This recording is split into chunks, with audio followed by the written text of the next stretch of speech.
znam kako je u vašim selima, ja sam sa sela. Možda ste i vi neki.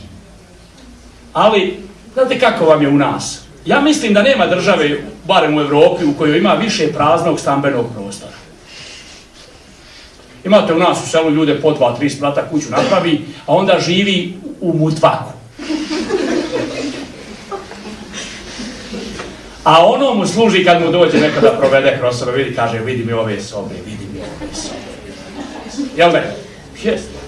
Zamislite koliko je kapitala skrhano u te kuće u kojima niko ne živi. Ima puno ljudi iz Avljevića koji rade u Luksemburgu, na primjer. Vjerujte, u njihovim kućama su više proveli vremena majstori nego što će oni ikad učiti.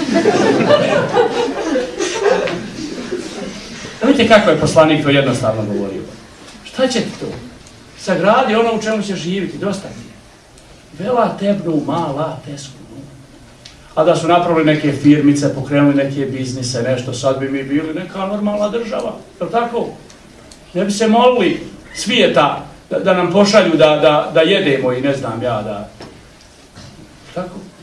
Zatim kaže poslanik, vidite sad, čujte sad ovo. Velate te nafesu fi še'in entum anhu gaden za ilun. Nemojte se svađati oko onoga što ćete i onako ostaviti. Ja, kad ovo objašnjavam, ima uopće dvije sljedeće.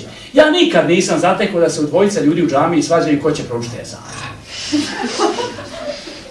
A znate, kaže poslanik da je to veliki hajr. Sve što čuje ezan svjedočit će na ahiretu da si ti proučio ezan.